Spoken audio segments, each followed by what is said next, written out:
Hello, this is Tim, and I've been having a very frustrating time with this bank over here called Hsbc.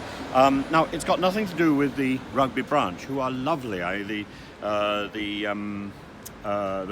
managers or the deputy managers there, I know by name. They're absolutely charming, and they work very hard. But what's extraordinary, come on, follow me, we'll go to somewhere nice.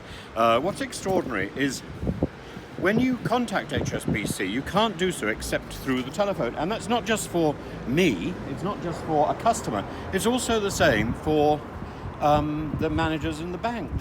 They sit on the telephones hour after hour, sometimes sometimes it's 2 hours, 3 hours or so, while you're trying to get the information that you want to make your account work. And often it's simply because there's a bureaucratic mess.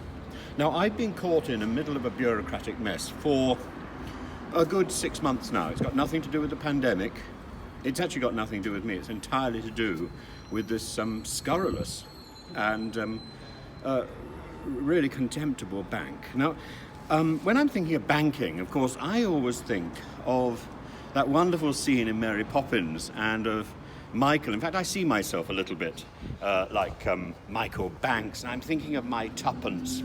And you think, tuppence, would you invest your tuppence in the bank, or would you spend it on bird food, or would you indeed risk some sort of entrepreneurial adventure and build and then go fly a kite? Well, I know really where I would like to put my tuppence. I don't think I want to put my tuppence in Hsbc.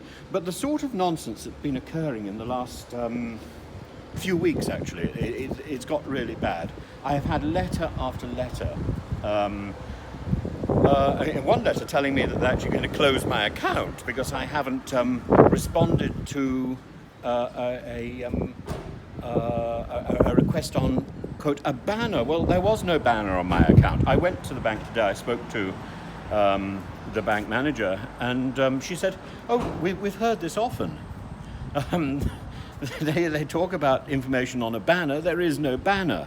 More than that, apparently there's a form that I should fill in. Well, there's no form to fill in.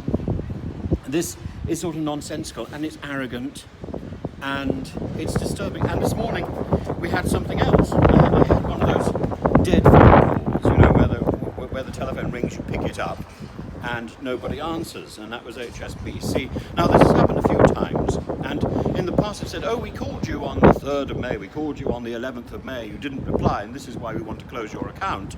Well, they didn't call me, or maybe it was one of these dead phone calls. I think this is malicious, I think this is abhorrent, I think this is wrong, and this is not the way we should be behaving if we are a bank. It makes me wonder what's gone wrong with Hsbc. Is this a bank which is failing? Is this why we're getting so many completely pointless letters?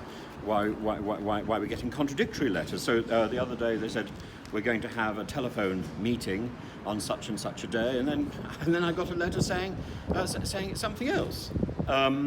So contradictory, chaotic bureaucracy. That suggests to me that we're looking at a business which is about to fold, a bank which is about to go under. So, do I know something? Do I suspect something that other people haven't yet realised? Is Hsbc on the rails? Is it about to fold? Is there going to be a run on the bank?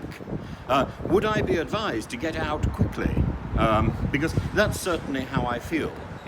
I'd love it if you've got some information to share, if you have your own experience of an Hsbc horror, or if indeed you know how wonderful Hsbc is and you want to say, "Oh, goodness, Tim, you're wrong," please do so. Leave your comments below. I'm really interested to hear these comments, and subscribe to my channel, ring the bell, and do all these other wonderful things, and I'll speak to you later. Okay, bye-bye from Rugby.